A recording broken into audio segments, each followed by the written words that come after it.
Sa balitang abroad, formal ng manunungkulan bilang supreme leader ng Iran ang anak ng yumaon nitong leader na si Mojtaba Khamenei. Sabi ng mga eksperto, ang pag-upong ito ni Khamenei ay hudyat na magpapatuloy ang pamumuno ng Iran kung saan hawak niya ang pinakamataas na posisyon sa bansa. Narito si Son Santiago para sa balita.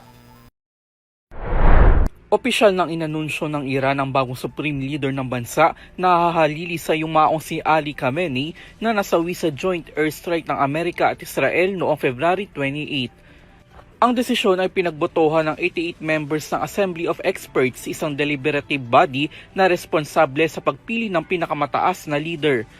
Inihalal nila si Ayatollah Mojtaba Khamenei, anak ng yumaong leader, bilang bagong supreme leader. Ipinanganak noong September 8, 1969, si Mojtaba ang ikalawa sa 6 na anak ni Ali Khamenei. Ayon sa mga ulat, siya ay mayroong low-profile na pamumuhay at hindi madalas na lumalabas sa pampublikong eksena. Bilang isang teenager, nagsilbi si Mojtaba sa militar ng Iran noong panahon ng Iran-Iraq War. At pagsapit ng 1990s, nag-focus siya sa religious study at kalaunan ay naging isang mid-ranking cleric.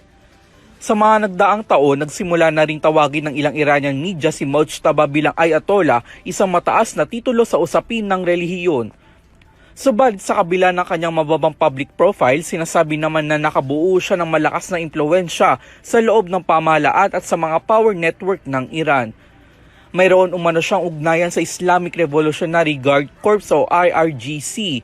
Iniugnay rin siya sa ilang economic networks at media institutions ng kanilang pamahalaan.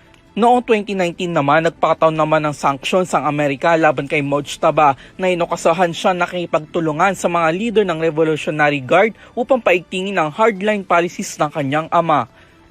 Sa kanyang bagong posisyon at bilang ikatlong supreme leader ng Iran, hawak na niya ang pinakamataas na kapangyarihan sa bansa, kabilang ang kontrol sa pamahalaan, militar at mahalagang patakaran ng estado. Ayon sa mga analis, ang pag-upo ni Mojtaba Khamenei ay nagpapahiwatig ng pagpapatuloy ng kasalukuyang pamumuno. Nagpahayag na rin ng katapatan ng militar at political leaders ng Iran sa bagong supreme leader habang natiling mataas ang tensyon sa gitnang silangan. Para sa EuroTV News, ako si Son Santiago, sumasaludo sa bawat Pilipino.